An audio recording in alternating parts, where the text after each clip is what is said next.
My name is Marc Holmes. I work for the Bay Institute at bay.org. We're an environmental nonprofit that has worked to restore the San Francisco Bay Delta and Bay itself since 1981. And we're actually standing at the upper end of the Delta near Sacramento in the middle of a very big storm, biggest we've had in 7 years. This channel is filled with water. Normally, in the last 7 years, this channel has been dry. It's now an overflow channel to prevent the city of Sacramento from flooding.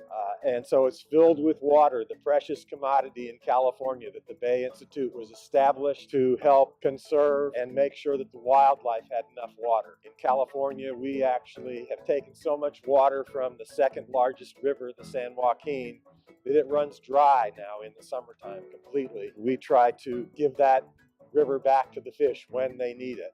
And it's a delicate balancing matter, keeping the water for people that need it, and yet not exterminating the fish and wildlife that use it. So we try to strike this balance in California of having enough water in the reservoirs to get us through the summer, because unlike the East Coast and the Midwest, it doesn't rain here in the summer. There's no water in the summer at all. And so we rely on our winter snowpack. The biggest reservoir in California is the Sierra Nevada snowpack. And in drought years, we don't have a snowpack. And so we have to live from groundwater, which we're depleting, because the surface water is unavailable. So that's the grand balance we're trying to strike in California, is how to maintain enough water for the people while not eradicating the wildlife as well. There are two big crises, ecological crises in California. The first is environmental. It's the erratic delivery of water by Mother Nature and snow. And the second is funding. We have lots of opportunities for restoring valuable ecosystems. And the money is not available. And it's particularly now as climate change impacts are being felt and experienced really intensely. The drought is part of climate change. Sea level rise is part of climate change.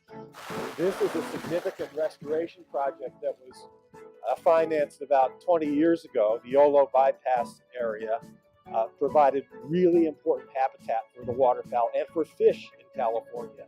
And we need a lot more like this, and it's just about money.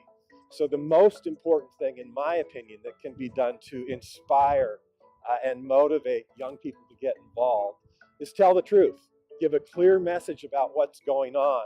They're getting this story that is actually promoted by people who are not environmentalists, that say everything should be used for people. Fish don't count, birds don't count, and we just need more and more water in California for people. We don't have to worry about the environment. And that's a message that young people intuitively know is wrong, but they don't get the other side of the story.